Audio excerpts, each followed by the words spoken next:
noite a todos. Gostaria de agradecer a presença de cada um neste dia tão especial para o Grupo São Cristóvão Saúde e, inclusive, para mim como neonatologista. É com imenso prazer que hoje estamos juntos para falar sobre essa campanha maravilhosa, que é a Campanha Nacional de Conscientização sobre Asfixia Perinatal. Infelizmente, esse tema ainda não está bem difundido no nosso país, inclusive no mundo inteiro, já que a asfixia perinatal ainda é a terceira causa de mortes em bebês no mundo inteiro. Nós sabemos que a falta de oxigenação do cérebro próximo ao nascimento pode gerar consequências para a vida inteira dessa criança e de todos que estão ao seu redor. Por este motivo, é tão importante esse Setembro Verde Esperança. É fundamental um pré-natal adequado, um parto bem assistido, um cuidado especializado após o nascimento do bebê, assim como o seu segmento de pós-alta. Gostaria, em nome do Grupo São Cristóvão Saúde, agradecer a querida parceria neste evento, e é com grande orgulho que digo que há 3 anos e meio já implementamos o conceito de UTI neonatal neurológica na nossa instituição, através da parceria com a empresa PBSF, Protegendo Cérebros e Salvando Futuros, iniciando a hipotermia terapêutica e o monitoramento cerebral contínuo à beira-leito. Contamos também com ambulatórios próprios de pré-natal de alto risco e de segmento para prematuros e recém-nascidos de alto risco, além de terapias de prevenção e reabilitação à saúde num centro específico próprio também, que é o nosso Centro de Atenção Integral à Saúde. E uma coisa é certa, nossa dedicação e aprendizado devem ser constantes. Espero que todos aproveitem o evento e que juntos possamos cada vez mais conscientizar a todos sobre o Setembro Verde Esperança. Obrigada e bom evento a todos. O vento sempre sopra a favor da saúde, porque é o sopro da vida que nos coloca em movimento. Nós somos um grupo, somos um hospital e uma maternidade, somos 8 centros ambulatoriais próprios, somos o CAIS, uma unidade exclusiva para reabilitação, prevenção e promoção à saúde. Somos o CLAVE, o IEP Dona Sica, o CEGAV e o Centro Cardiológico.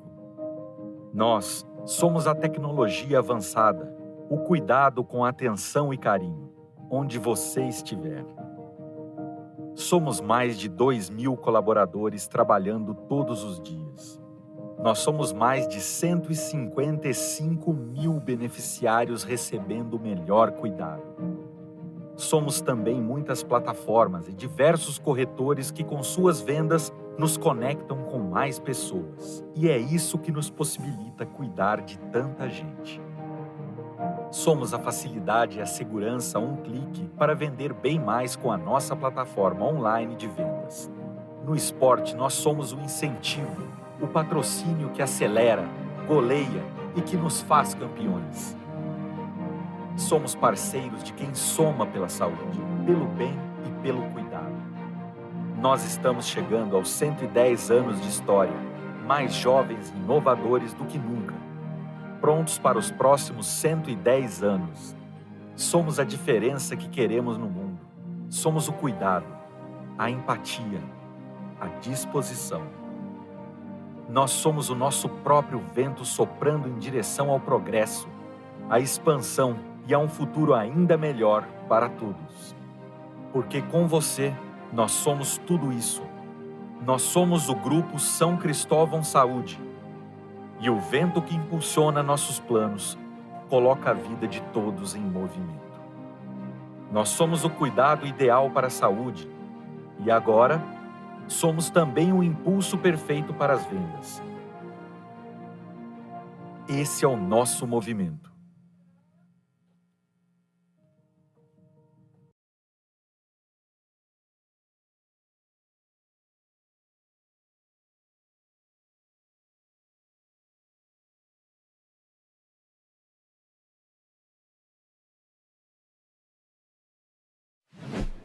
Em primeiro lugar, eu queria falar que com grande entusiasmo e com grande alegria a gente está reunido nessa noite de hoje, em parceria, né, o time do Instituto Protegendo o Cérebro Salvando Futuros, mas com essa parceria que já são de longos anos, né, com o Grupo São Cristóvão Saúde, aqui na noite de hoje, no anfiteatro do IEP Dona Sica, é com muita, muita, muita alegria que a gente vai ajudar a falar sobre um tema de extrema importância, um tema realmente que precisa ser falado, né, no mês de conscientização sobre asfixia perinatal, onde a gente vai falar sobre o Setembro Verde Esperança, né? De novo, o mês de conscientização sobre asfixia, e a gente vai fazer uma introdução em relação a tudo isso, mas mais uma vez eu agradeço o espaço, eu agradeço a parceria, eu agradeço a oportunidade e o tempo de cada um de vocês, né, que se dedicam, né, ao cuidado de cada uma dessas crianças, onde com bastante treinamento, com bastante educação, com bastante informação, o nosso intuito máximo com certeza é ajudar milhares de crianças e suas famílias em nosso país. Vamos falar sobre asfixia no evento de hoje. E para começar falando sobre asfixia perinatal, eu queria falar que, na verdade, a gente está falando de um dos momentos mais importantes e mais mágicos de uma família, né? Que a gente está falando do momento de uma gravidez, a gente está falando do momento do nascimento, a gente está falando da primeira infância de uma criança. E eu gosto muito, né, de uma frase que representa muito desse sentimento, que fala o seguinte: toda vez que um bebê vem à Terra, é como se um pedacinho do céu, né, tivesse chegado à Terra. Né? Isso daqui representa muito do sentimento e da importância. E para personificar, eu queria contar um caso real, né, de uma mãe chamada Natasha e seu filho chamado Bento. Né? A Natasha estava grávida do Bento pela primeira vez, né, a primeira gravidez dela, e a expectativa de um nascimento, né, o dia mais feliz da vida daquela família, onde o Bento nasceria chorando, berrando, iria na sala de parto ainda mamar no seio materno. Né, de novo, o dia mais feliz da vida. Mas o que aconteceu? O Bento, ao nascimento, ele não respirou, ele não chorou, ele não se mexeu. Ao invés de ir para o colo da mãe, ele precisou ir para o colo dos pediatras, né, onde recebeu as importantes manobras de reanimação neonatal, onde fez ventilação, intubação e foi diagnosticado com falta de oxigenação, foi diagnosticado com asfixia perinatal. E toda vez que a gente tem uma intercorrência na sala de parto, toda vez que essa criança precisa de assistência, ela precisa ser encaminhada para a UTI. E quando essa família chega na UTI, o bebê é encaminhado, quando os pais chegam na UTI, a primeira notícia que eles recebem é algo mais ou menos desse tipo. Eles falam: olha, seu bebê teve dificuldades de oxigenação ao nascimento. Essa é uma doença grave que pode levar à morte ou sequelas neurológicas graves.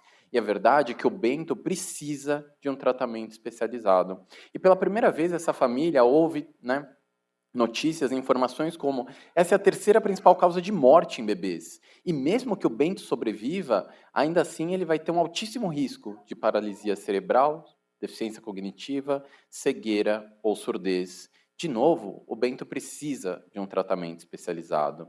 E nesse sentido, na noite de hoje a gente vai falar sobre isso. A gente vai falar sobre asfixia perinatal. Né? E de forma bem introdutória, o que é asfixia? Na verdade, é uma condição, né? É um insulto, é um agravo que acontece por uma falta de oxigenação para o bebê em momentos muito próximos ao nascimento, que, por definição, essa falta de oxigenação pode acontecer em momentos antes, durante ou imediatamente após o nascimento. Né? Então, o que é asfixia? É a falta de oxigenação para o bebê próximo ao nascimento. E a pergunta é: mas é comum, Gabriel? A gente tem que falar sobre isso? Porque será que realmente é tão comum assim?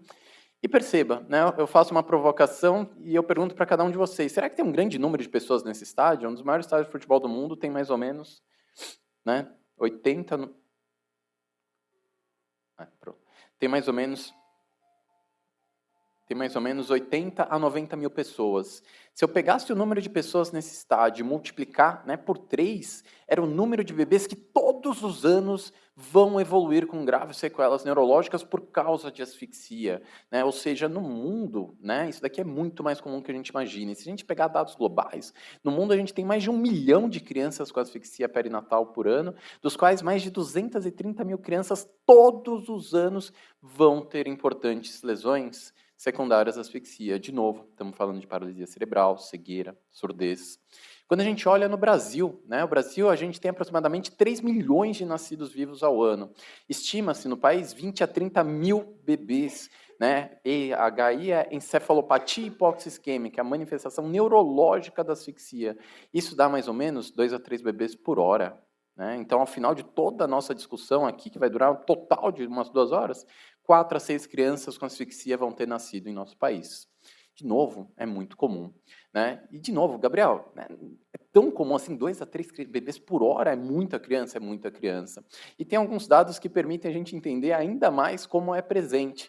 Né? Esse daqui é uma reportagem do Brasil Paralímpico, né, onde 25% da nossa equipe, dos atletas da nossa equipe paralímpica, né, uma reportagem lá da Paralimpíada do Rio, tinham alguma história de asfixia perinatal presente. De novo, é muito mais comum do que a gente imagina.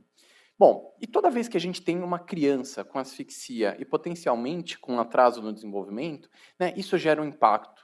E um impacto devastador, né? Tanto social, para aquela família, para aquela mãe, para aquele pai, para a família como um todo, que volta a sua atenção, né, para a criança que necessita, mas também tem um impacto econômico muito, muito importante.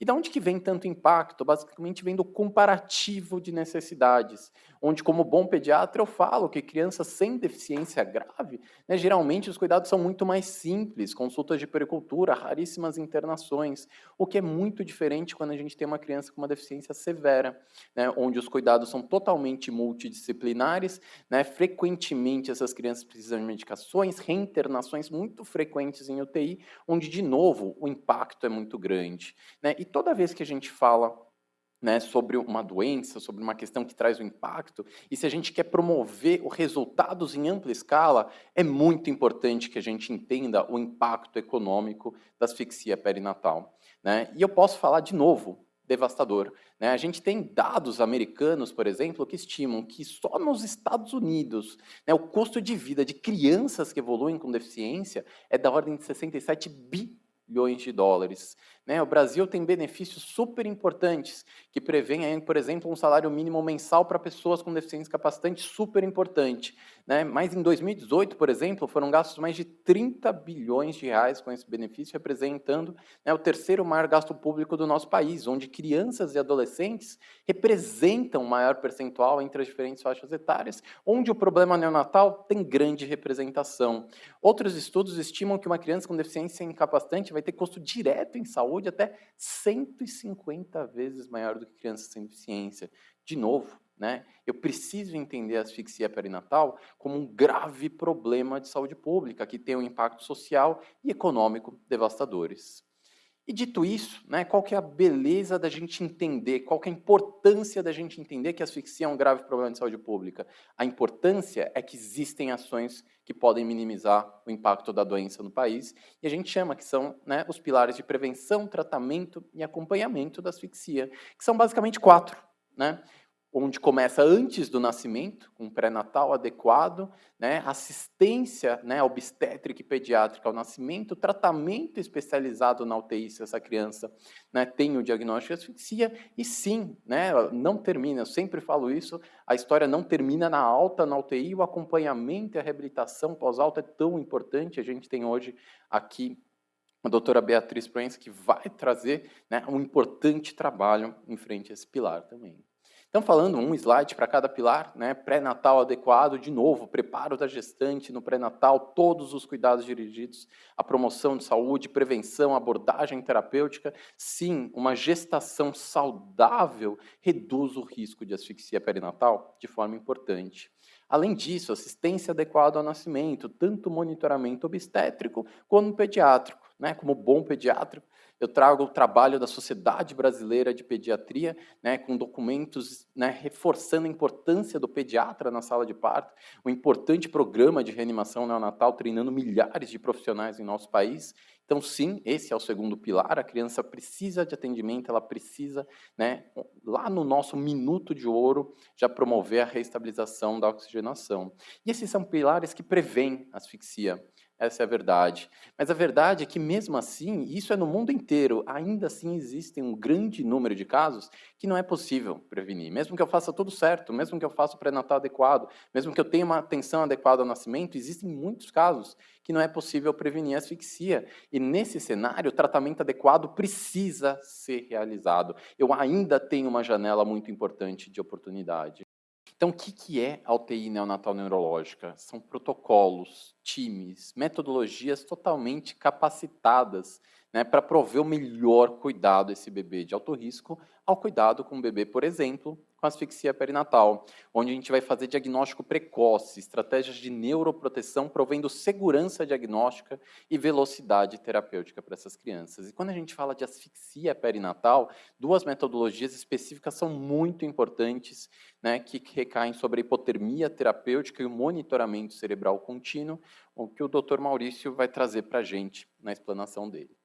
O quarto pilar, que, de novo, é muito importante, é o acompanhamento e reabilitação pós-alta da maternidade. De novo, o momento da alta é uma nova fase da vida, a gente ainda tem uma janela muito importante de estímulo com toda a equipe multidisciplinar, né? E, por fim, eu sempre trago para mim algo que é super, super importante, super relevante, né? Toda vez que a gente fala de asfixia perinatal, independente dos pilares que a gente esteja atuando, é muito importante a gente ter isso, o suporte para a família. Pelo seguinte motivo, isso para mim impacta demais. A gente lembra que a asfixia perinatal, via de regra, é consequência de um insulto agudo, né? E completamente inesperado pelos pais e demais familiares, né? Por isso, eu preciso de atenção especial, explicação da gravidade da doença, tratamentos específicos e prognósticos são essenciais, né, serem explicados para a família. Então, precisa sentar e explicar qual que é o raciocínio do uso, por exemplo, de hipotermia, o tempo esperado de tratamento, explicar para a família, quando a gente faz hipotermia, que o bebê não vai sentir frio, né? A gente explica toda a duração do tratamento, tranquiliza, que o bebê vai ser mantido confortável, se necessário, com analgesia, né? E estimular o contato e o vínculo precoce, porque desde os primeiros minutos de vida, né, o contato e o vínculo com aqueles pais, né, realmente é muito importante, já é estímulo sensorial positivo e já faz uma baita diferença. Queria só falar um super caso de sucesso que a gente tem no estado de São Paulo, que é o caso da Baixada Santista. Queria falar que esse daqui, em 2017, foi o primeiro bebezinho da Baixada que fez, com asfixia, que fez hipotermia e monitoramento. Foi um bebê inicialmente muito grave, né? Mas que, graças a Deus, evoluiu super bem. Mas, por falar em Baixada, né, em 2016 era a região do estado de São Paulo com maior mortalidade infantil. Em 2017 foi feito um grande trabalho na região, com 3 hospitais, focando bastante na questão da asfixia, né, com tecnologia, né, protocolos e treinamento, e a gente fica muito feliz de saber que em 2020 Santos teve a menor mortalidade infantil registrada na história. Em 2022 é menor que a de 2020 até então, né, onde isso realmente é muito interessante, e tudo isso são projetos que auxiliam demais na redução de mortalidade infantil, né? E como considerações ainda finais aqui, a gente traz que a asfixia perinatal representa um grave problema de saúde pública, né? Existem pilares fundamentais para a prevenção, tratamento e acompanhamento de pacientes com asfixia. A estratégia sugerida, né, para o país inclui a criação de centros referência associado com um sistema de transporte eficaz, capacitação do pediatra que faz o primeiro atendimento. E sim, os avanços na tecnologia, em especial da tecnologia da informação, ainda permitem encurtar distâncias, facilitam a adoção de metodologias em centros distantes. Com isso, eu queria, né, de novo, enfatizar a nossa campanha, o Setembro Verde Esperança, né, o norte da campanha desse ano é a hashtag Eu Respiro a Vida, quem respira a vida suspira aliviado, né, falando um pouquinho sobre o Instituto, quem somos, né, somos um grupo de profissionais na área da saúde que querem disseminar ensino, estratégias para prevenção de sequelas neurológicas em crianças, em bebês de alto risco. Quando perguntam Setembro Verde Esperança, né? Essa campanha está completando seu 3º ano e, na verdade, as pessoas me perguntam, mas por que setembro? Por que verde? Por que esperança? Né? Então, primeiro, por que verde esperança? E isso vem muito da história mais comum que a gente ouve dos pais. Nós trabalhamos ali à beira-leito, a gente ouve dos pais uma história muito semelhante a essa. Olha, doutor, minha gestação estava tudo normal. Meu bebê estava com 9 meses, ou pertinho disso. Alguma coisa aconteceu, uma parada de movimento, um sangramento, alguma dificuldade, enfim, alguma coisa aconteceu. Agora meu bebê está na UTI, e agora ele tem um alto risco de morte, e sobreviver ainda tem um alto risco de ter sequela grave, né? Esse é o impacto, esse é o baque importantíssimo, né, sobre a família, né? Mas a pergunta que sempre vem atrelada é: tá bom, eu entendo tudo isso, mas existe chance de ficar tudo bem? Né? E a verdade é sim, existe esperança. E caso ele tenha o mais completo e adequado os tratamentos, essas chances crescem substancialmente, né? Porque setembro, é o mês da primavera, simbolizando renascimento, esperança, o verde remete à esperança, mas a verdade mesmo, né, é que a gente gosta muito da expressão esperançar, que esperançar é almejar, sonhar, buscar, agir, que é justamente o contrário de esperar, né? E levem isso para a vida. Quando eu tenho uma criança com asfixia, tudo que eu não posso fazer é ficar esperando. Objetivo, então, né, o que a gente realmente almeja é unir um grande grupo de instituições no intuito final de sensibilizar a sociedade de que a asfixia perinatal é, sim, um grave problema de saúde pública, né, sensibilizando tanto o setor público e privado para a importância de instauração de políticas para reduzir o importante impacto da doença no país. Né. E só para a gente terminar, né, a nossa explanação, vocês lembram da história do Bento? Né? O que aconteceu? O Bento, então, aquelas notícias horríveis, tinha sido diagnosticado com asfixia, né, aquelas notícias super impactantes para a família, e como é que foi a evolução do Bento? Então, né, se a gente entender, o Bento ele recebeu todo esse suporte, né, ele recebeu o suporte de uma UTI neurológica, com resfriamento corpóreo para 33 graus e meio, monitoramento cerebral, né, ele ainda teve toda a assessoria de um time, né, remoto, com treinamento e monitoramento especializado. E como é que foi a evolução? Quando a gente trabalha em UTI, a gente sabe que a UTI é um cenário super dinâmico. E o Bento, no segundo dia de vida, teve uma intercorrência grave. O coração dele parou de bater por 37 minutos seguidos. Quando isso acontece, eu lembro que eu, na época, fui o médico que dei a notícia para os pais, é como se eu tivesse tirado o chão, da Natasha instantaneamente. Porque a chance, naquele momento, do Bento nunca mais abrir o olho, provavelmente era muito maior do que a de ficar tudo bem. Bom, o Bento fez hipotermia, fez o monitoramento, teve crises, tratou as crises, recuperou e teve alta ainda no primeiro mês de vida. Aqui o Bento, depois de um tempo que ele chegou em casa, o Bento com 1 aninho e meio foi parar na Folha de São Paulo, mas a verdade é que o Bento foi uma das primeiras crianças, de todo esse projeto. Hoje ele está com 6 anos, ele é uma criança rigorosamente normal, segurando o irmãozinho mais novo. E eu acho que é um caso que exemplifica o porquê a gente acredita tanto, da importância de todas essas práticas que literalmente podem mudar a história natural dessa doença. Então, de novo, considerações finais, essa campanha acredita muito na importância de promover estratégias de prevenção de sequelas neurológicas em crianças de alto risco. E a gente acredita que em parceria, e somente em parceria, a gente pode mudar, e a gente vai mudar, a situação e o importante impacto que a asfixia perinatal tem no nosso país, e juntos iremos mudar a história de vida de milhares de bebês e suas famílias. Encerro com a frase que eu sempre trago em 100% das nossas apresentações, mas que rege tudo aquilo que a gente acredita, que é uma frase do Anthony Lake, diretor executivo da Unicef, que ele fala: olha, em algum lugar, alguém está dizendo ao menino que ele não pode brincar porque não consegue andar. Há uma menina que ela não pode aprender porque não consegue enxergar. Pois é, esse menino merece uma oportunidade para brincar. E todos nós, na verdade do mundo, todos nós ganhamos quando essa menina e todas as crianças conseguem ler, aprender e contribuir. Pois é, o caminho a percorrer será desafiador. Não é fácil prevenir lesões, não é fácil lidar com a asfixia, mas a verdade é uma só. Crianças não aceitam limites necessários, nós também não deveríamos aceitar. Muito obrigado, impossível não é um fato, é apenas uma opinião. De novo, eu peço que todos compartilhem a hashtag Eu Respiro a Vida. Muito obrigado.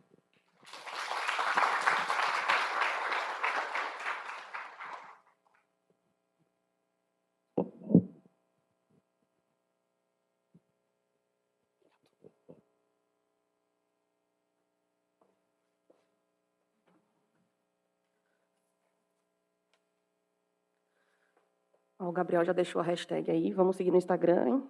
O Instituto, tá, gente? Protegendo Cérebros, Salvando Futuros, que a gente vai ficar muito feliz aí com a colaboração de vocês. E agora, eu vou chamar o Dr. Fábio Muniz, que é o coordenador médico do Bloco Materno Neonatal do Grupo São Cristóvão. Ele é ginecologista e obstetra, e ele vai falar da importância do acompanhamento e os cuidados de pré-natal.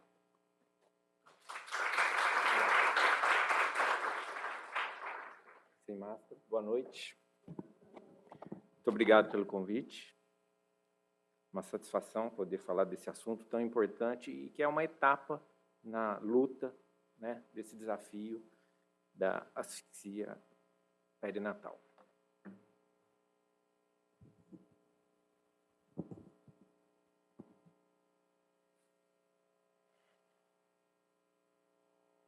Deixa eu ver. Então, a importância do pré-natal.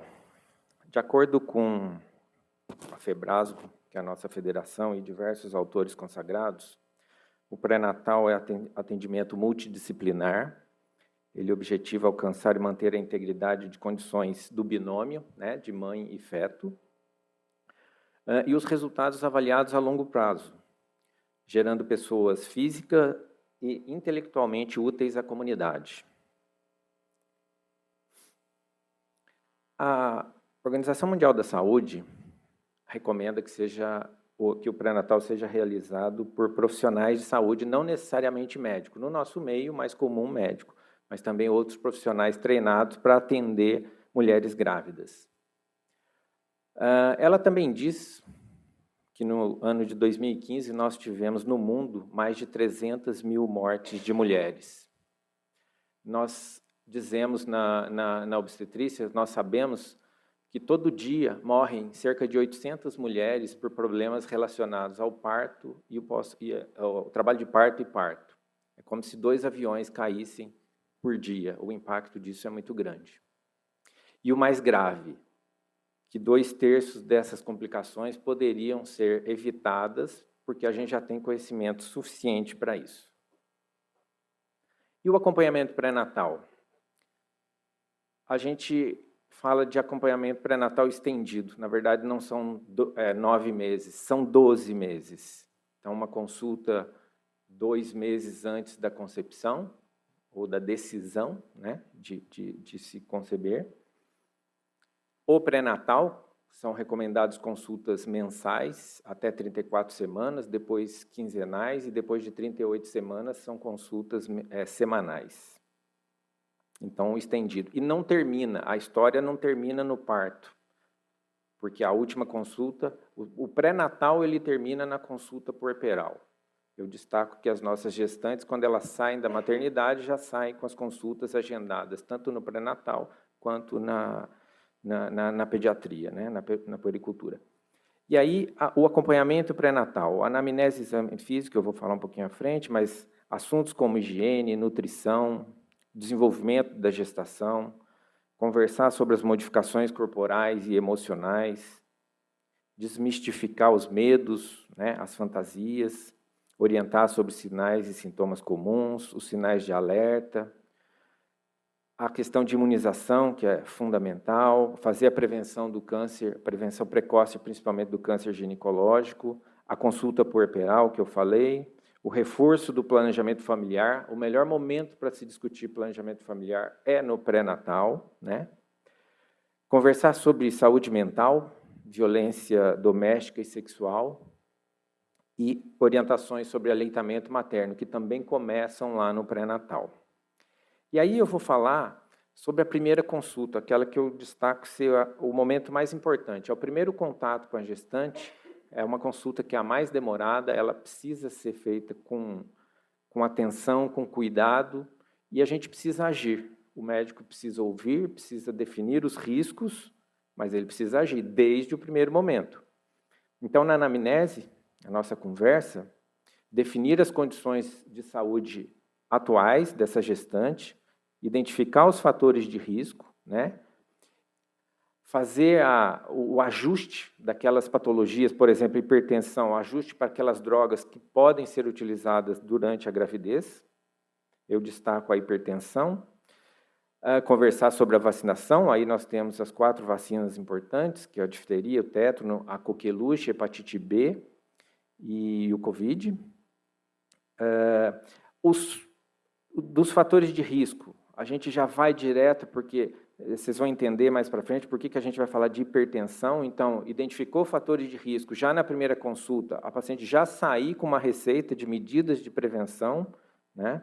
O risco da prematuridade, que vai diretamente relacionado ao nosso assunto aqui, né? Então, a gente tem diversas ferramentas para trabalhar com isso, né?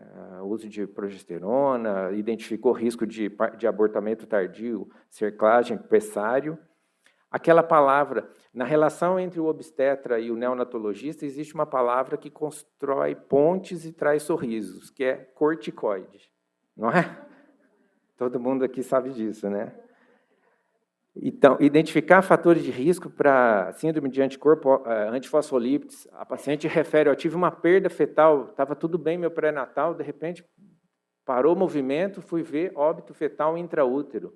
Isso é um alerta muito grande e o obstetra tem que agir naquele momento, na primeira consulta. Então, já esclarecer. A história familiar de trombose ou história pessoal, então já starta outro caminho a seguir e é a questão do agir. Risco de alimunização para as gestantes RH negativa, aí partimos para o exame físico, né? Examinar mamas. A mama durante a gravidez ela vai crescer, ela vai modificar, vai ter mais volume, é mais difícil palpar, mas tem que ser avaliada, tem que observar modificações, saber o que é fisiológico, o que não é, para que seja investigado quando for necessário. Fazer exame especular, fazer o toque. O obstetra tem que fazer uma ausculta cardiovascular. O obstetra sabe usar o estetoscópio. Vocês não acreditam, mas ele sabe. Fazer a ausculta respiratória, né? As orientações de atividade física, dieta, o que deve ser restringido, o que deve ser estimulado, né? Peixe cru, né? Pode comer peixe cru na gravidez? Pode. Se o peixe não estiver estragado, pode. Tá? A reposição de ácido fólico, ômega 3, de ferro, né? O ácido fólico aqui para prevenção de doenças do tubo neural, né? A anencefalia, que é a mais grave, os micronutrientes também, e eu já falei, mas também do planejamento familiar. Ainda na primeira consulta, os exames de rotina. Então, esses exames de rotina, eles são exames de rastreamento. Toda gestante tem que ser submetida a eles, independente de sintoma ou não. E aí é o exame de sangue, a prevenção com o Papa Nicolau, tipagem sanguínea, exame de fezes, a urocultura, né, identificação de bacteriúria assintomática e identificação de infecção urinária, fazer o tratamento adequado para evitar um trabalho de parto prematuro e as consequências que a gente já sabe. Investigação de diabetes através da glicemia de jejum e a curva glicêmica, exames de rastreamento, eu estou dizendo. As sorologias no primeiro e no terceiro trimestre, avaliação de tireoide, a cultura para o Streptococcus realizada no final da gestação. Isso tem alguns protocolos no mundo que discutem isso, mas a gente adota esse protocolo no nosso hospital, e os exames excepcionais. E o ultrassom? O ultrassom tem que ser feito toda a consulta? Não, é evidente que não, embora todo mundo queira. Mas ele tem que ser feito quando é necessário e ele tem que ser feito no momento adequado, não é fazer por fazer. Então, o ultrassom inicial, que a gente faz lá para datação, o ultrassom morfológico do primeiro trimestre para rastreamento das síndromes, né? É mais comum síndrome de Down, o ultrassom morfológico do segundo trimestre, o ultrassom transvaginal para avaliação do colo uterino. Não dá para medir colo uterino por ultrassom via abdominal, tem que ser feito transvaginal. Identificou alterações, SLUD, alteração do epitélio glandular, iniciar tratamento, proposta para evitar o parto prematuro. Não pode deixar, tem alterado, eu vou esperar na próxima consulta e reavaliar. Não vai, você vai perder o tempo. Ultrassom obstétrico do terceiro trimestre, avaliação do crescimento fetal, o ecocardiograma fetal, realizado no momento certo, 24 a 28, até 30 semanas, e aqui eu destaco o grupo, a interação entre os grupos de obstetrícia, o pré-natal, os obstetras, da neonatologia, os cardiologistas e a cirurgia cardiovascular que a gente tem aqui no hospital. Então, a gente tem uma interação muito grande para identificar esses casos e fazer o acompanhamento especializado. Ultrassom com Doppler, avaliar a função placentária, principalmente nos casos de hipertensão crônica, doença hipertensiva da gravidez, restrição do crescimento fetal e nas gestações gemelares monocoriônicas. Olha só, por que a gente não pode deixar de lado o pré-natal? A mortalidade materna por 100 mil habitantes, maior causa, hipertensão gestacional. A gente já sabe que tem medidas preventivas, a gente já sabe que tem acompanhamento adequado, então a gente precisa ficar atento com a hipertensão. Segunda causa, hemorragia, abortamento, infecção e doenças circulatórias. Essa mortalidade vem aí em torno de 50, 40 por 100 mil nascidos vivos, e aí olha o que aconteceu em 2020, né, com a pandemia. No ano de 2021, nós tivemos mais de 1.000 mortes maternas no Brasil relacionadas ao Covid. Nós tivemos morte materna no nosso serviço por Covid.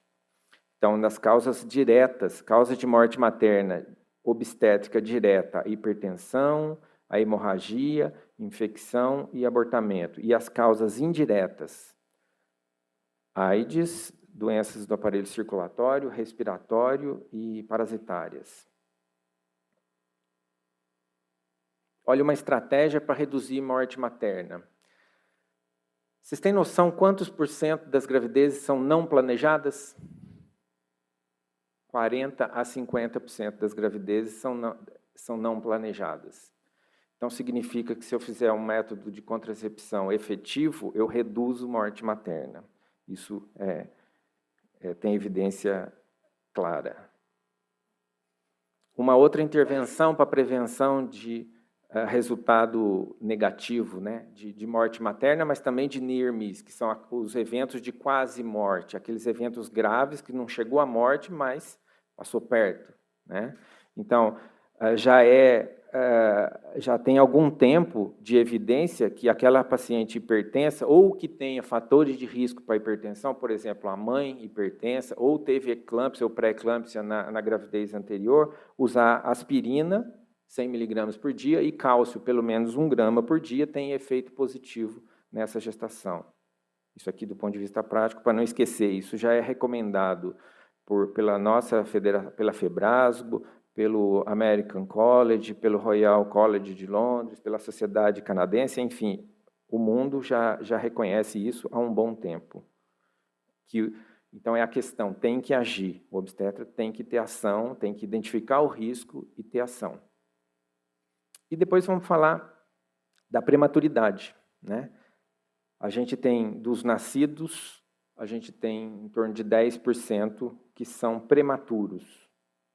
E aí, a mortalidade, ela acontece em 80% nesse grupo. Então, vejam como é importante a gente trabalhar para prevenir, para estabelecer medidas que evitem essa prematuridade.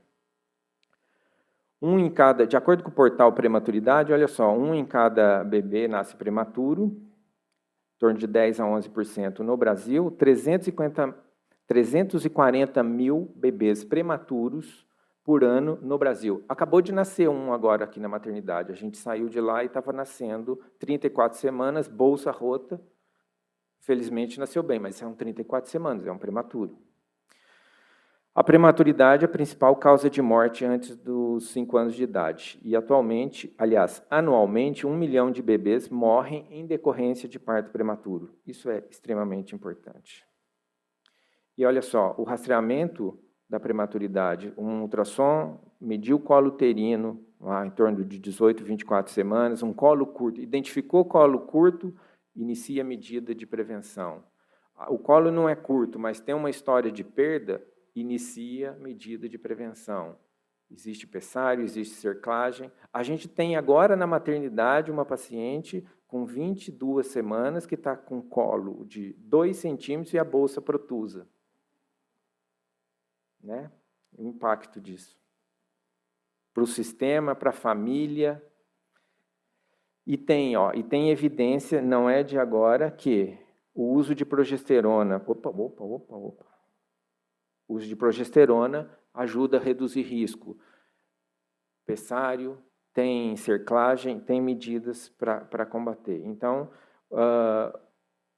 a gente tem que agir. A gente não pode ver as coisas e esperar acontecer. Então, a gente acredita que o trabalho em equipe, que ações coordenadas, que seguir protocolos estabelecidos, uma linha de cuidado estendida, atuando com todo o ciclo materno-infantil, é o caminho para a gente ter melhores resultados. Eu acho que eu conseguir falar no tempo e despertar a importância da assistência pré-natal. Obrigado.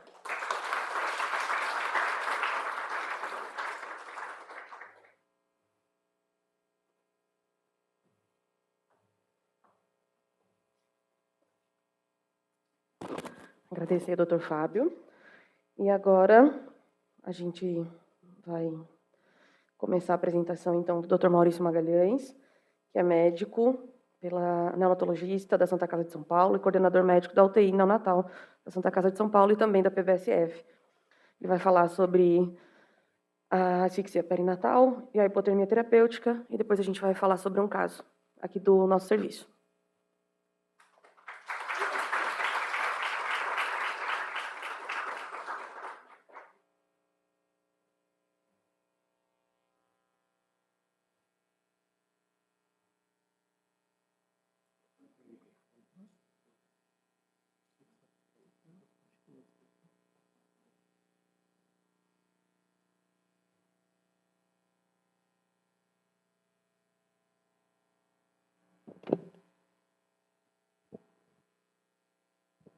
Boa noite a todos. É uma honra estar aqui no São Cristóvão. Muito obrigado por nos receber. Eu sei que vocês fazem parte, né, dessa história, dessa campanha. Então, é um assunto extremamente importante, né, para nós médicos, obstetras, neonatologistas, família, sociedade, né? Então, realmente é um assunto que é muito importante, né? E vamos lá. Vou falar um pouquinho para vocês sobre UTI neurológica, né, e neuroproteção, asfixia perinatal e hipotermia neuroprotetora ou hipotermia terapêutica, né? O que é isso? E depois a gente vai apresentar um caso clínico, a Paula vai mostrar um paciente que ela cuidou aqui do São Cristóvão. Então, como o Gabriel falou, é um assunto extremamente importante, por isso que a gente vem falando, né? Então, a incidência é muito grande, de 0,7 a 2 crianças por hora tem encefalopatia hipóxica isquêmica, né? Então, sofre asfixia e tem lesão cerebral, é o principal órgão que é lesado durante a asfixia. Outros órgãos também podem sofrer, coração, pulmão, intestino, né? Mas o cérebro é o que mais sofre com maior incidência, né?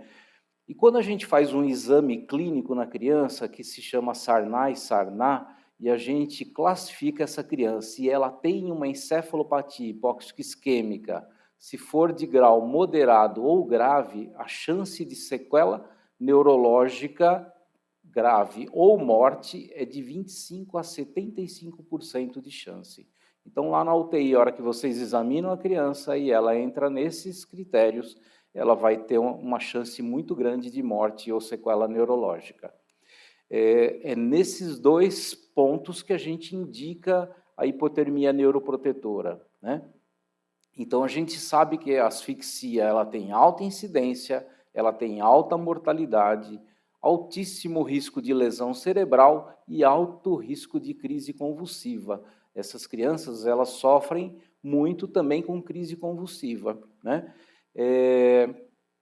E assim, a gente entender o porquê que a hipotermia funciona, por que se eu fizer hipotermia funciona. Então, a gente vê, então a criança sofreu aquela hipóxia, né? Diminuiu a oxigenação da criança, é o que a gente leva à lesão primária do cérebro.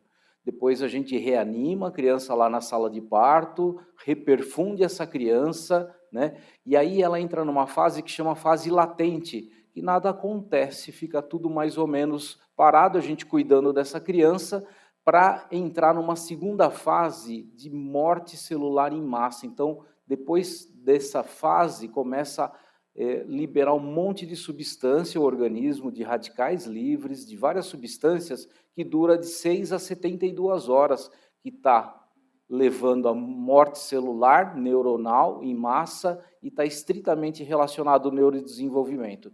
Então, é aqui que a gente vai introduzir a hipotermia para tentar bloquear essa fase mais importante da lesão cerebral. Por isso que a gente começa a fazer hipotermia antes de 6 horas de vida, e a gente precisa estar avaliando essa criança para ver se ela tem indicação, né?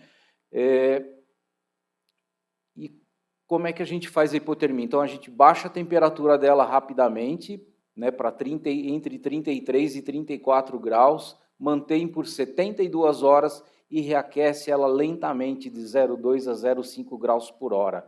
Essa é a curva da hipotermia que a gente vai fazer na criança. É esse período que ela vai ficar em hipotermia.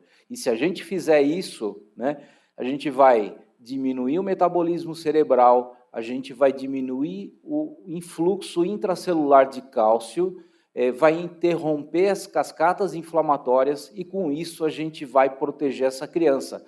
Vai diminuir a morte neuronal por apoptose, que é aquela morte neuronal programada, que é acelerada pela asfixia, e por necrose neuronal. Então, assim, a gente vai proteger o cérebro dessa criança, né?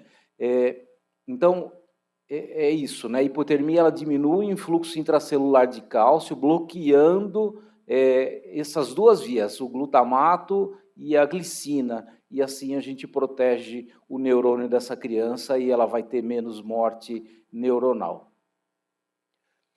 Os estudos de meta-análise mostram que se eu fizer isso para uma criança com encefalopatia moderada ou grave, eu vou aumentar em 65% a chance de sobrevida normal. Eu vou reduzir em 32% a chance de dano neurológico grave, tá? E eu vou aumentar em 61% a sobrevida livre de paralisia cerebral. Então, é um tratamento que eu não posso negar para uma criança, eu não posso deixar de fazer para essa criança que sofreu asfixia e que tem a encefalopatia moderada ou grave, né? Então, aqui, aqui tem a neuromonitorização, né? Então, a gente tem aqui o colchão térmico, que a criança está aqui no bercinho aqui atrás, a gente não está vendo ela, né, mas eu tenho o colchão térmico. Eu tenho a neuromonitorização, que eu posso olhar o que está acontecendo no cérebro daquela criança em tempo real. É o que a gente faz aqui, né, no São Cristóvão. Então, a gente está vendo o eletroencefalograma de amplitude integrada, onde eu vejo a função em tempo real dessa criança, eu vejo se ela está tendo crise convulsiva, e 80% das crises convulsivas, a criança não se mexe, ela não faz nenhum movimento, é o que a gente chama de subclínica. A gente só vê a crise convulsiva no traçado, e se eu não tratar essa criança adequadamente, a convulsão lesa o cérebro, né? E eu tenho um outro equipamento aqui que chama NIRS, que é espectroscopia de infravermelho próximo, que eu vejo o quanto o cérebro está consumindo oxigênio, se ele está adequado ou se ele não está adequado. Então, eu tenho 2 equipamentos aqui, além de toda a monitorização da criança, que está olhando para o cérebro dessa criança, né?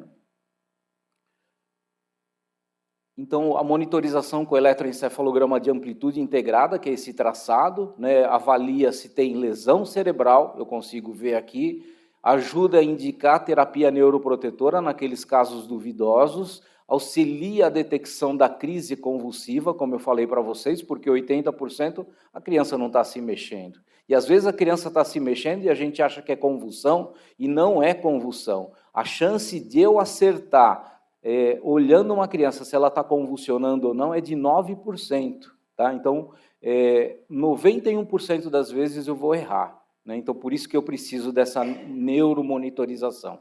E tem uma ótima relação prognóstica, eu consigo falar para os pais como é que vai ser o prognóstico dessa criança pela neuromonitorização. Tá?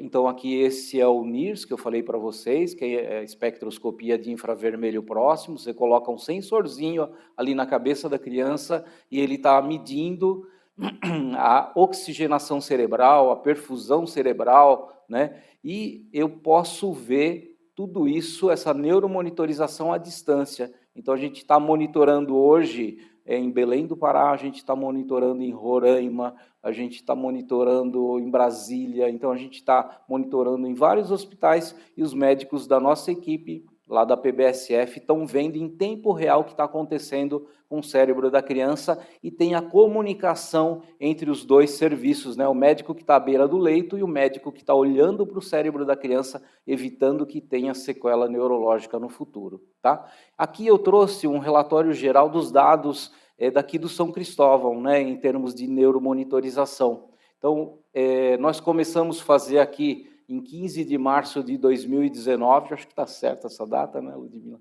E nós monitoramos já 240 pacientes, tem 15 mil horas de monitorização desses pacientes, teve 2.616 interações entre a equipe que está monitorando e a equipe do hospital daqui do São Cristóvão. Então, tem comunicação, tem reuniões semanais, né, de discussão, 2.600 interações, e as principais indicações de neuromonitorização não é só a asfixia, né, encefalopatia, tem outras, né, instabilidade, prematuridade, sepse, né, instabilidade hemodinâmica. Então, tem várias, cardiopatia congênita, tem várias outras indicações para a gente fazer essa neuromonitorização, né? Crise convulsiva, olha, 29% dos pacientes com encefalopatia hipóxica isquêmica tiveram crise convulsiva, né, e foi diagnosticado. E aqui a gente vê o ciclo sono-vigília naquele traçado, e a gente sabe que quando ele está presente, tem uma integridade cerebral, e no recém-nascido asfixiado, se o ciclo sono-vigília aparecer até 72 horas, o prognóstico da criança é muito, muito bom, né?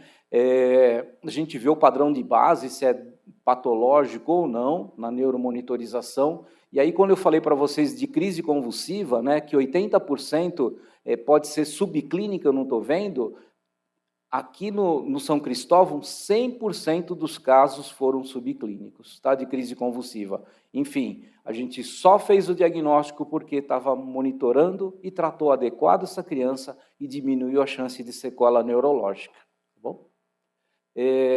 O anticonvulsivante de escolha foi o fenobarbital, né, como primeira escolha, né, segundo fenitoína, e aí a UTI neonatal neurológica, né, que a gente tem um grande orgulho de ter aqui no Hospital São Cristóvão, tá bom? Eu vou chamar a doutora Paula, então, que ela é neonatologista e assim, ela é daqui do São Cristóvão, ela é da PBSF, ela é da Santa Casa, é um grande orgulho nosso.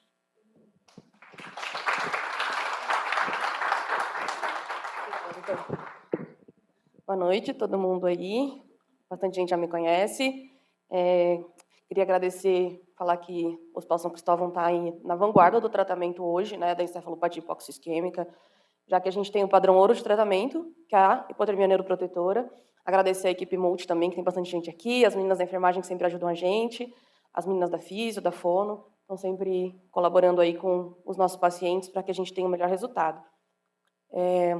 Vou falar de um caso clínico, de um bebezinho, que é o RN de CD. Foi um parto cesáreo por trabalho de parto e desejo materno, né? Era um líquido meconial, 39 semanas e 3 dias, um peso de 2.815. Foi um bebezinho que já na sala de parto precisou de uma reanimação, né, neonatal, da assistência pediátrica. A gente deu essa assistência de acordo com o Manual da Sociedade Brasileira de Pediatria. E o bebê foi encaminhado, então, para a UTI, e essa avaliação inicial inclui uma gasometria, e na gasometria a gente tem um pH de 6,94 com BED menos 24. Para quem não entende, isso é uma acidose importante, é uma acidose metabólica, às custas dessa asfixia, né, dessa falta de oxigenação que o bebezinho sofreu nesse periparto, que a gente fala, né?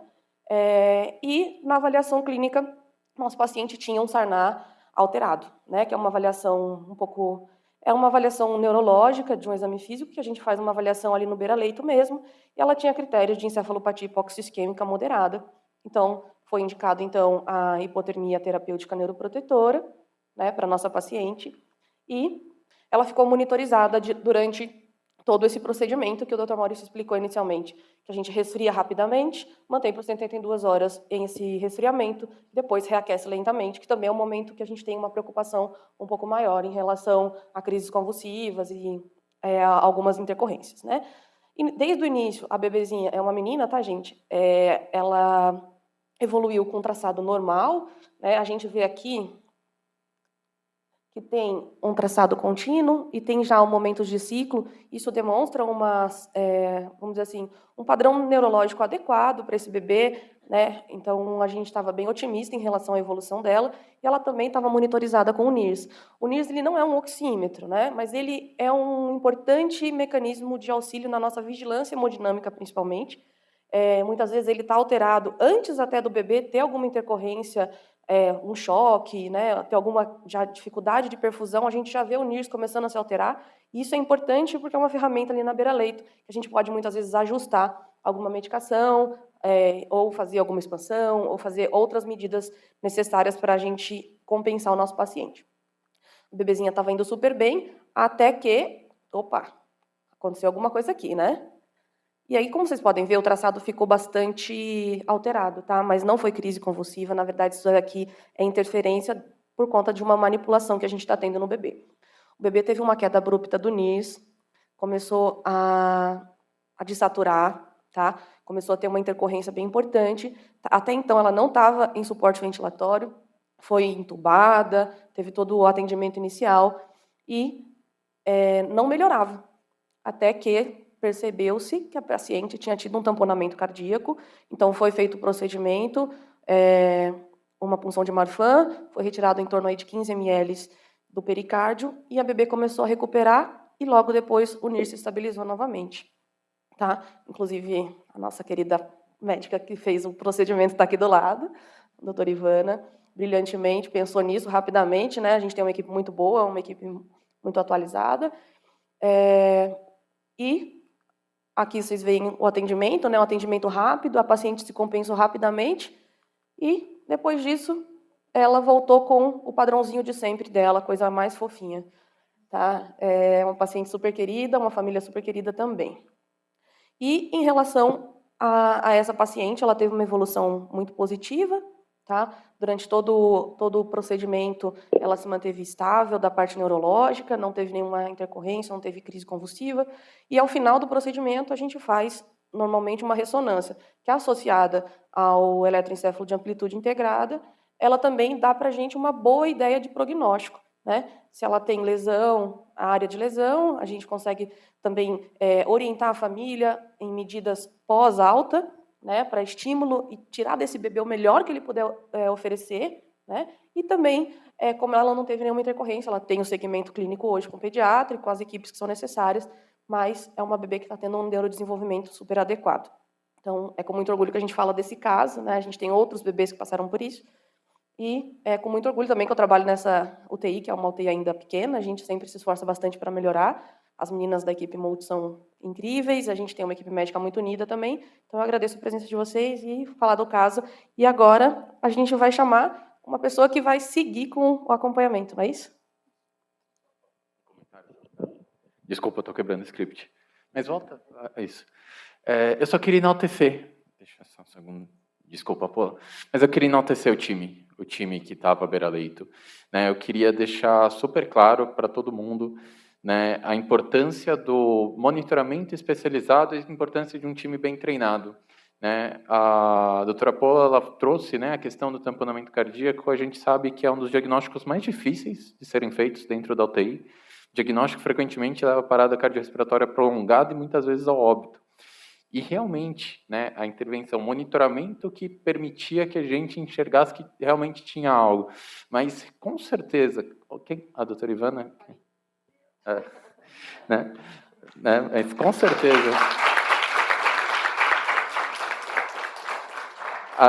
que é a combinação de entender o dado, de pensar no diagnóstico, que não é um diagnóstico tão comum, né? E, acima disso, uma intervenção super precisa, trouxe o resultado que é simplesmente maravilhoso, né? E eu posso olhar desde o próprio eletro, porque a gente consegue enxergar exatamente o momento da intervenção e o momento da melhora e combinando em toda uma evolução positiva.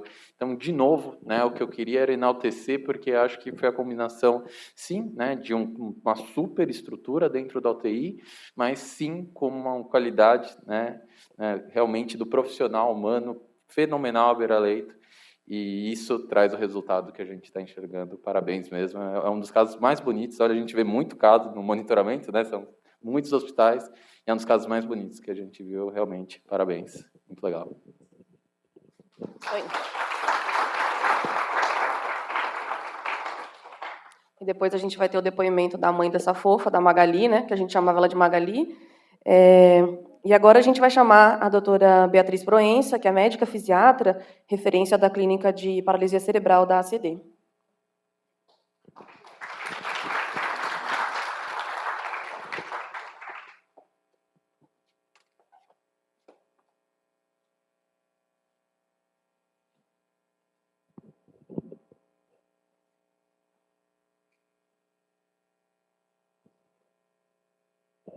Boa noite a todos. Queria agradecer o convite do Gabriel. Estou aqui novamente, né, na campanha tão importante de Setembro Verde Esperança. Coube a me falar sobre o quarto pilar da prevenção da asfixia perinatal. Eu sou médica fisiatra da ACD, estou lá há 23 anos, então já vi alguns casos de paralisia cerebral. A ACD atualmente possui 8 unidades, com 5 oficinas ortopédicas. Nós temos um hospital ortopédico, são quase 2.000 funcionários, 700 mil atendimentos por ano.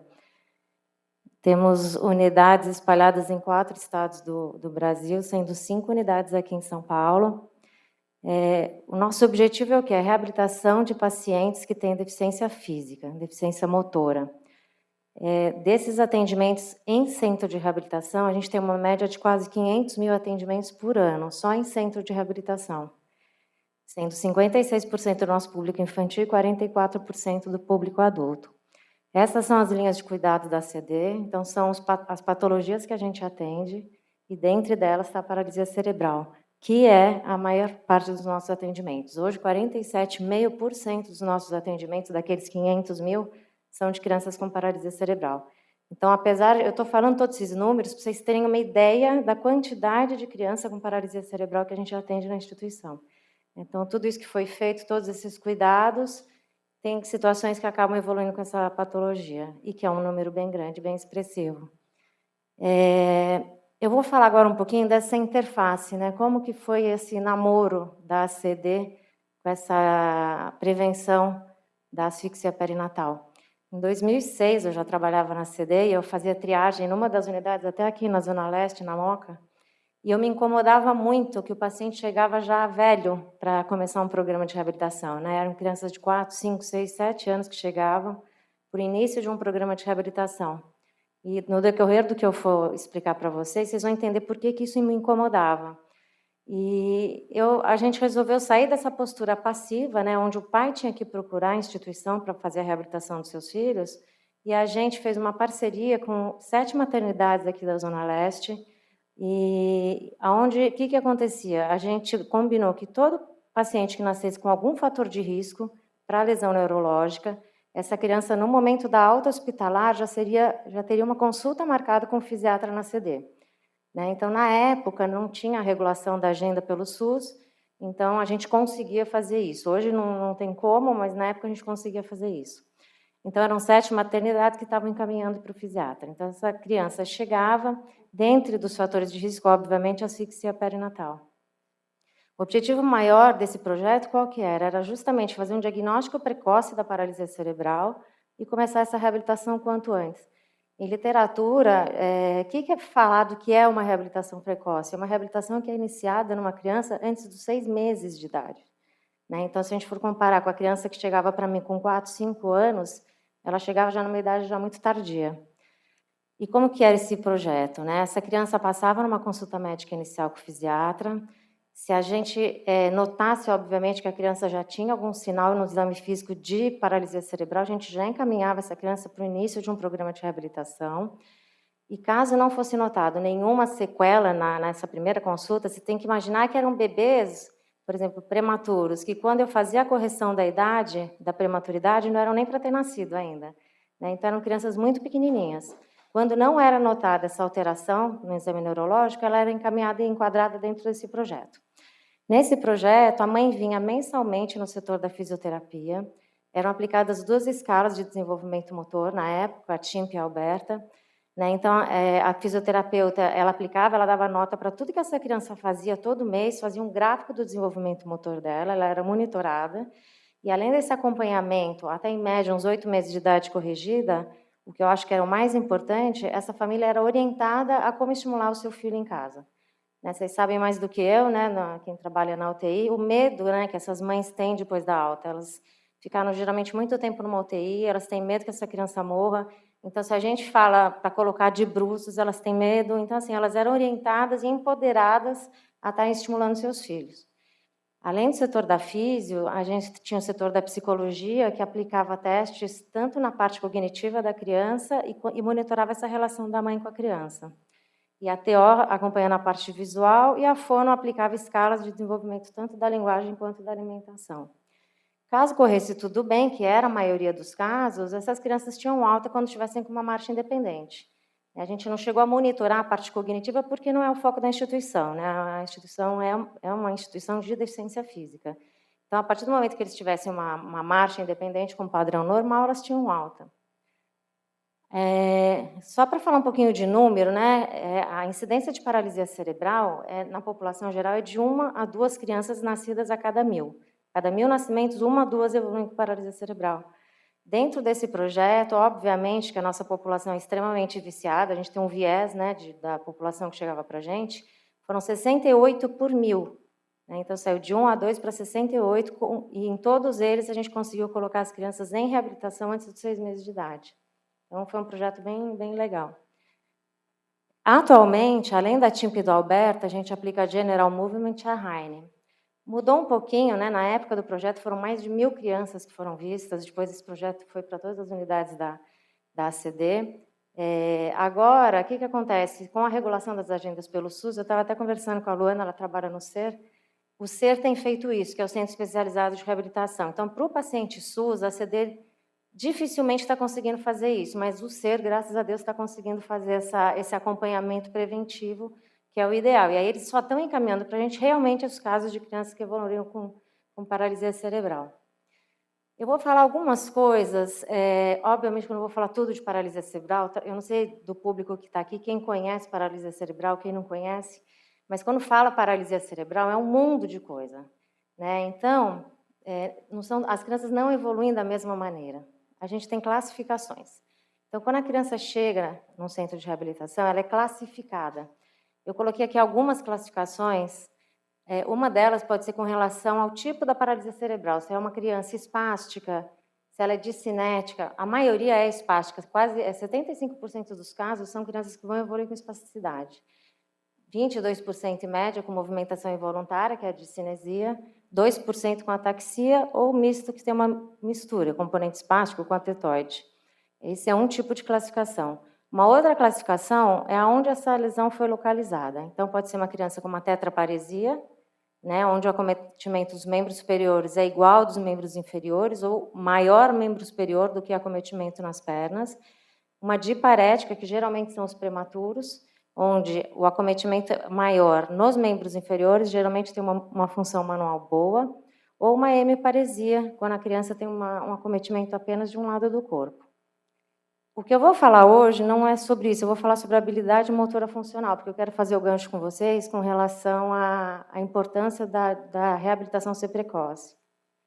Então, quando a gente fala de habilidade motora funcional, a criança chegou, a gente fez a classificação, a gente viu se ela é espástica, a gente viu se ela é tetraparética, e a gente tem classificações. Aqui são só algumas classificações que a gente usa no centro de reabilitação. Eu vou falar especificamente do GMFCS, que é uma classificação motora grossa, que vai me falar se a criança vai andar, se ela não vai andar, se ela vai andar de muleta, de andador. Mas tem também classificação para função manual, a MAX, tem a CIF, que inclusive, quem é da área das terapias, a ACD está lançando esse mês um livro sobre a CIF, a implantação da CIF na ACD. Quem se interessar já está à venda. Tem classificação para ver a parte da alimentação, da comunicação. Então, assim, a paralisia cerebral, cada criança que chega, ela é única, ela é classificada em todos esses itens. Falando agora, então, do GMFCS, que é com relação à marcha, que 99% das mães que chegam, a dúvida que elas têm é justamente essa, meu filho vai andar ou não vai andar. Isso surgiu como uma classificação, mas ele também é usado como prognóstico de marcha. Tá? Então, a gente classifica as crianças com paralisia cerebral em 5 níveis. Tem a nível 1, que tem uma lesão menor, como vocês podem ver aqui no desenho, a criança nível 1, então imagine essa criança já com 18 anos de vida. Né? Onde que ela vai chegar a nível 1? ela vai andar sem limitações. A nível 2, ela anda com limitação, ela anda sem limitação, mas ela tem uma dificuldade para subir uma escada, uma rampa, para correr. A nível 3 é aquele paciente que vai andar com muleta andador e, quando for passear num shopping, num espaço maior, ela vai usar uma cadeira de roda. A nível 4, geralmente usa uma cadeira de roda, mas pode usar um andador num espaço pequeno, então dentro de casa ou na sala de aula da escola. E a nível 5 é aquela criança que não tem nem controle cervical, né? Então, aqui já dá para ver a diferença dos níveis de paralisia cerebral, tá? Além dos níveis, como que eu classifico? Tem toda uma divisão de acordo com a faixa etária. Então, a gente tem um formulário, a criança chega, tem essa divisão, se ela está entre 0 e 2 anos, 2 a 4, até 12 a 18. E tem a descrição em cada faixa etária, como que ela está motoramente, se ela for um nível 1, um nível 2, um nível 3. Então, aqui eu coloquei um exemplo de 0 a 2 anos, como que é a evolução motora, se ela for nível 1, 2, 3, 4 ou 5. Então, eu consigo, numa avaliação inicial, olhando para a idade e para o que a criança faz motoramente, definir qual é o nível neurológico dela. E, com isso, eu consigo dizer se ela vai andar, se ela não vai andar, se ela vai andar de andador, se ela não vai andar de muleta, enfim. Esse trabalho que foi feito pelo Rosenbaum em 2002, ele foi um divisor de águas na reabilitação. Antes, quando a gente ia discutir um caso de criança com paralisia cerebral, a gente falava, é um PC grave, moderado, leve, mas isso é uma coisa muito subjetiva. Em 2002, o Rosenbaum fez essa publicação, e o que eles fizeram? Eles pegaram 657 crianças e acompanharam com paralisia cerebral e acompanharam durante 5 anos. E eles foram acompanhando através do GMFM. O GMFM é uma escala de função motora grossa, né, que a terapeuta ela vai dar nota para tudo que aquela criança faz. Então, se ela rola, se ela senta, se ela engatinha, se ela anda, se ela corre. E a pontuação vai subindo conforme a evolução, a parte motora da criança for mais desenvolvida. Ele foi acompanhando essas crianças, então eles aplicavam o GMFM a cada 6 meses, quando eram crianças com menos de 6 anos, e depois eles passavam a cada 9, 12 meses. E eles conseguiram criar esses gráficos, que são as linhas, que aqui está resumido, é a evolução motora de cada nível, tá? Então, aqui, o que vocês podem ver? É o tempo passando, a idade em meses, aqui a pontuação do GMFM, então, quer dizer, quanto mais alto, maior a habilidade motora dessa criança. Quanto mais baixo é aquela criança que não tem nenhum controle do pescoço. E eles, através daquele trabalho, daquele acompanhamento, eles fizeram as curvas da evolução motora de cada nível. Então, o que dá para ver aqui? Conforme vai passando o tempo, as crianças nível 1, que são aquelas que eu falei que vão andar, elas têm uma inclinação muito mais aguda aqui do desenvolvimento motor. Já a nível 5, ela tem um ganho motor, mas que é muito menor na pontuação do GMFM. E o que é o mais importante disso aqui? Se vocês perceberem, a partir dos 7 anos, todas as curvas entram num platô, de não ter mais uma evolução motora. E pior do que isso, com 5 anos, aqui, ó, 90% das aquisições motoras já aconteceram. Então, do que me adianta chegar uma criança com 7 anos na reabilitação, se o que eu mais tenho para oferecer é até 5 anos? Levar em conta que a neuroplasticidade, ela vai, em média, até uns 3 anos de idade, né? Então, eu não estou dizendo que não tenho o que fazer. Porém, o máximo que eu consigo tirar dessas crianças é nessa faixa etária, né? Isso aqui eu estou falando de marcha, né? Só de marcha, lembra? Do GMFM. Eu não estou falando da comunicação, eu não estou falando da alimentação, mas com relação ao prognóstico de marcha, é isso que a gente tem na paralisia cerebral. Então, aqui a importância desse encaminhamento precoce para um centro de reabilitação. Além, obviamente, do GMFCS, que é esse nível motor, a gente tem que levar em conta a parte cognitiva dessa criança, se ela tem dificuldade visual, se ela tem dificuldade auditiva, como que está essa questão socioeconômica, é uma família que consegue trazer essa criança para a reabilitação, não consegue, ela tem intercorrência clínica, então é uma criança que foi enquadrada no programa de reabilitação, mas ela tem pneumonia de repetição e ela falta muito. Então, óbvio, todos esses fatores também vão interferir no prognóstico da criança. Mas o mais importante é essa questão do GMFCS. Aí ela foi classificada. Hoje, na CD, a gente usa a CIF, tá? Então, a escala que a gente usa, então a criança chega, ela passa numa consulta médica inicial com o fisiatra, ela vai passar numa avaliação global, que é o momento que está toda a equipe de reabilitação, Por sorte, na CD, a gente tem toda essa equipe de reabilitação. Ela é avaliada e cada setor vai traçar os seus objetivos baseados na CIF, tanto os objetivos a curto prazo quanto a longo prazo. Então, quando essa criança é enquadrada hoje em terapia, a família já sabe até o dia que essa criança vai ter alta. Tudo isso baseado nesses indicadores. Então, a gente tem tanto uma equipe dos terapeutas quanto dos médicos, é bem completa. E o tratamento sempre vai visar o quê? Estimulação do desenvolvimento neuropsicomotor, mobilidade, mas não só a mobilidade, né? Se vai andar, se não vai andar. A gente tem que prevenir deformidades. Adequação postural, o que é isso? É importantíssimo para as crianças nível 4 e 5 estarem bem sentadas, são crianças sentadoras, né? Então, a gente sabe que elas podem evoluir com luxação de quadril, com escoliose, então é muito importante, e isso é função da equipe de reabilitação para escrever a cadeira de roda. Promover independência nas atividades da vida diária, né? Então, baseada na MACS, em outras escalas, a gente saber trabalhar essa mãozinha da criança para ela conseguir comer sozinha, pensar nela de acordo com a faixa etária, como que vai ser a escrita dela na escola, se ela vai tomar banho sozinha, se ela vai se limpar sozinha. Então, tudo isso é pensado dentro da reabilitação. Comunicação, alimentação, lazer, inclusão escolar e inclusão no mercado de trabalho. Aqui eu vou colocar só uma sequência de fotos, porque eu não sei se todo mundo aqui tem ideia do que acontece, né, no centro de reabilitação. A gente usa o BOBAT, é um dos métodos de estimulação da fisioterapia, não é o único, tem vários métodos de estimulação, isso aqui foi só para exemplificar. Tem o setor de integração sensorial, então essas crianças, elas podem ter alterações sensoriais, né? Então, a sensibilidade visual, auditiva, ao tato.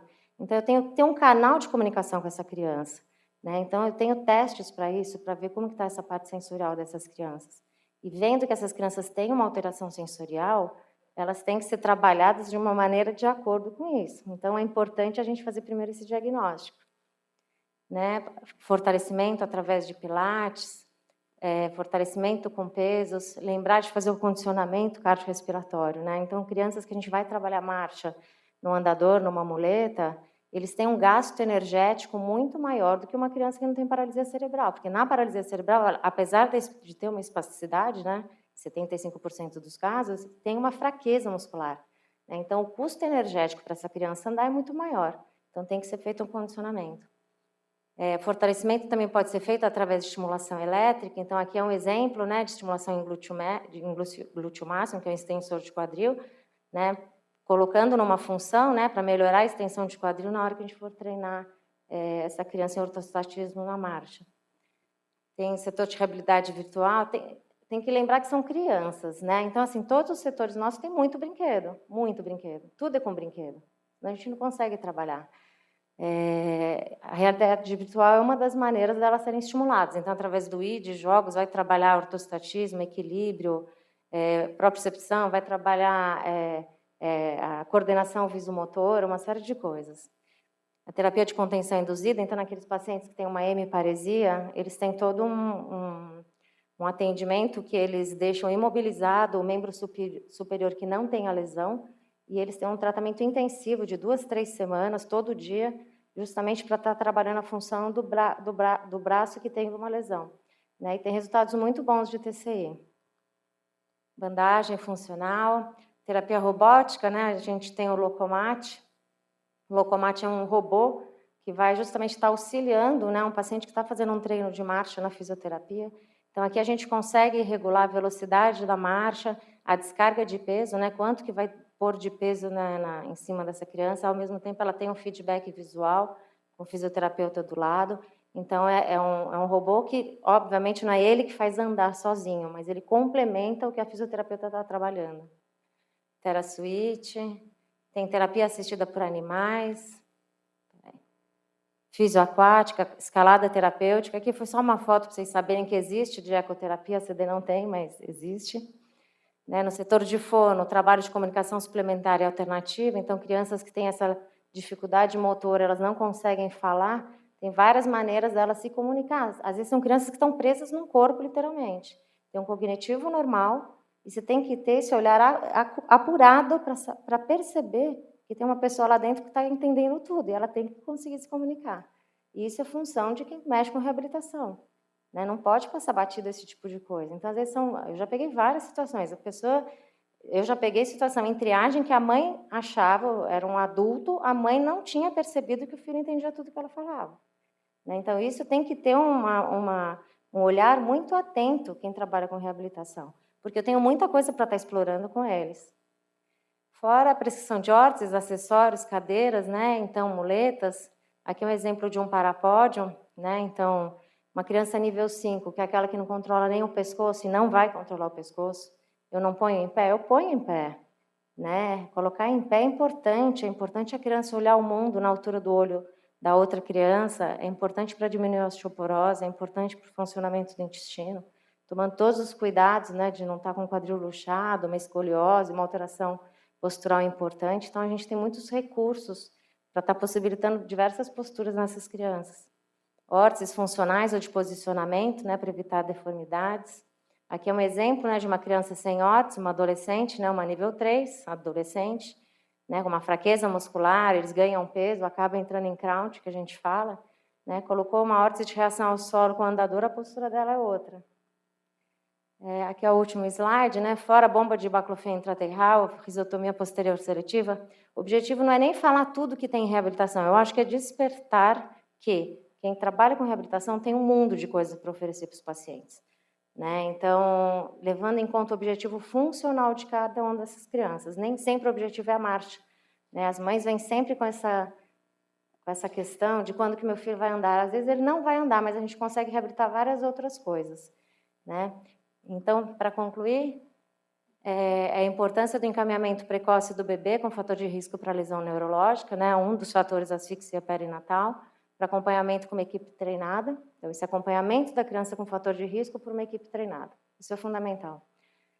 O início precoce de reabilitação das crianças com paralisia cerebral. Então, lembrar daquela tabela que eu mostrei, 90% das aquisições já aconteceram com 5 anos. Tá?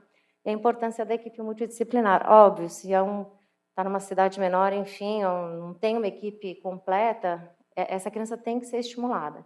Por sorte, eu estou numa instituição que tem uma equipe multidisciplinar, né? Então, acho que era mais ou menos isso que eu tinha para falar. Se alguém tiver alguma dúvida. Obrigada.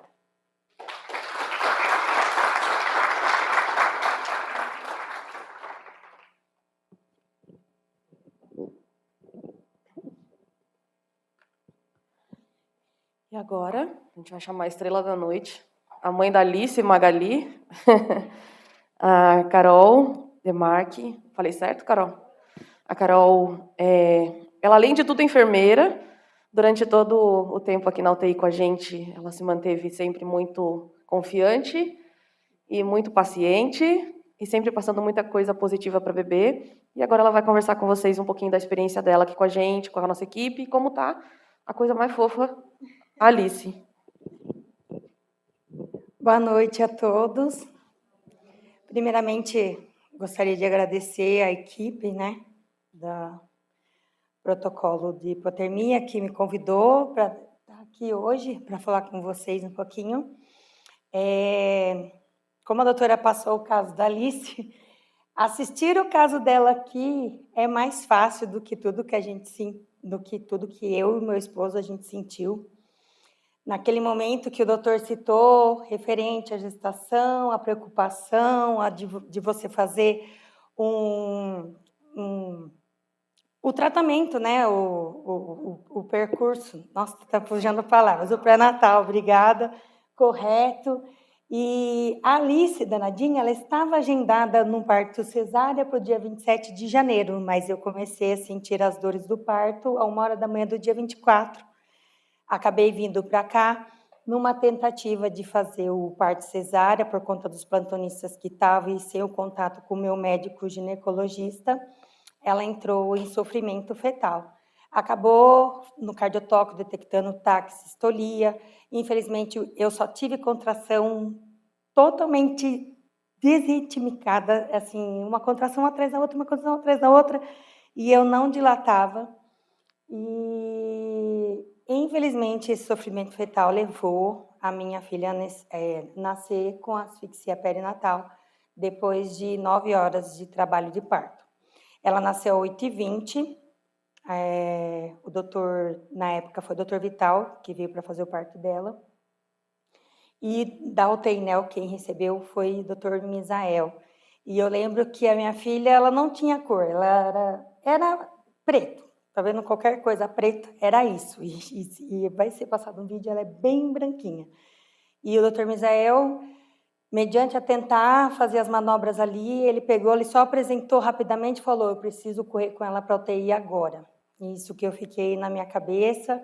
Eu fui conhecer minha filha depois de 9 horas, ela estava entubada e já estava no protocolo de hipotermia cerebral, onde a equipe da UTI NEL, que eu agradeço imensamente, desde os auxiliares, fono, físios, médicos, as enfermeiras, chefes, responsáveis, enfim, todos, super carinhosos, super atenciosos, super dedicados, e explicaram para mim como seria. Aí vem aquela pergunta, mas, meu Deus, e agora? Será que vai dar certo? Será que ela vai ficar normal? Porque ela teve uma asfixia perinatal muito grave, muito séria. Só que o que me move é a minha fé, do meu marido também, e a gente sempre pensou, eu tive uma gestação com uma criança perfeita e ela vai sair daqui perfeita. E graças à equipe, graças ao doutor que trouxe esse tratamento para o Brasil, enfim, que eu não conhecia como enfermeira, eu tenho 18 anos como enfermeira, trabalhei 12 anos em UTI neonatal, comecei como auxiliar técnica, fui enfermeira e não estou atuando mais em UTI neo atualmente, mas não tinha visto. Eu até brincava com as meninas, falei, isso daí só tinha visto no Grey's Anatomy. Mas a Alice ficou, as primeiras 72 horas sim.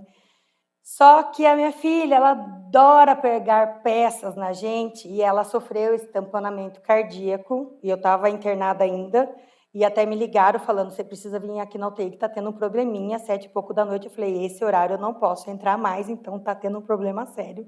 Cheguei lá, vi que ela tinha sido mudada de leito para ter mais espaço e a doutora Ivana estava lá com ela.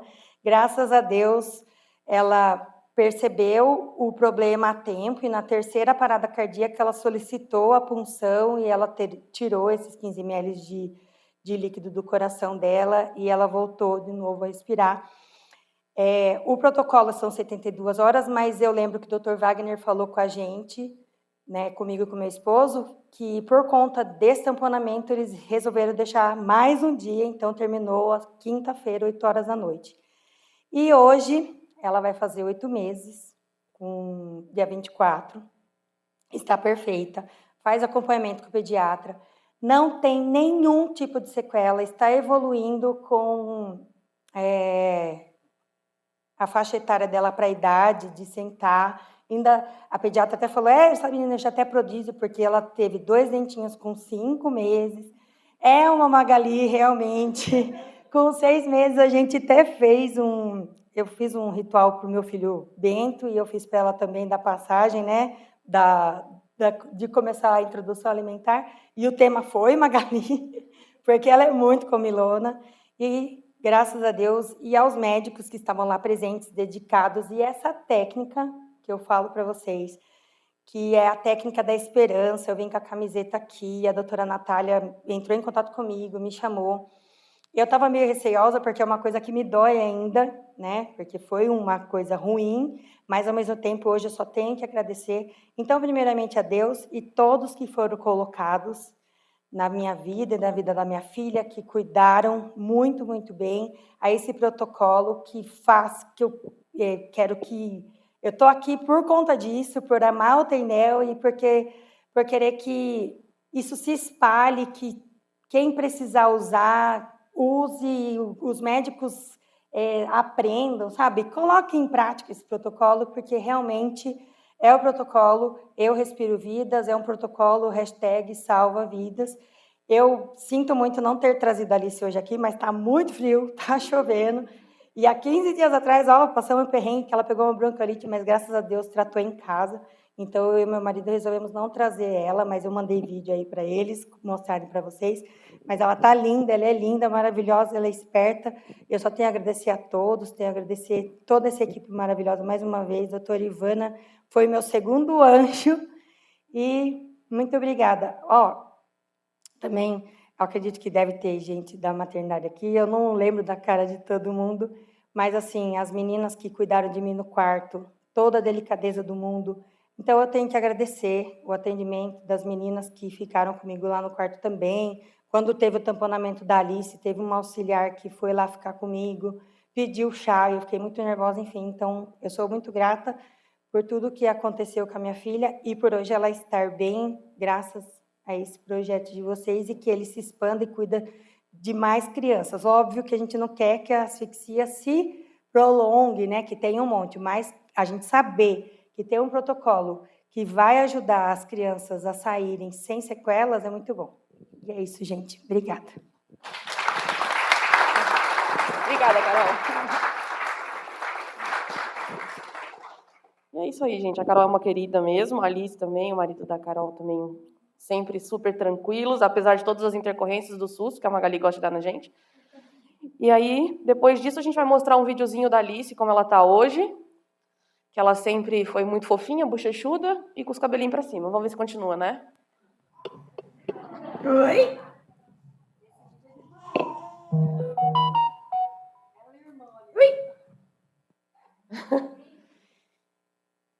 É isso, gente.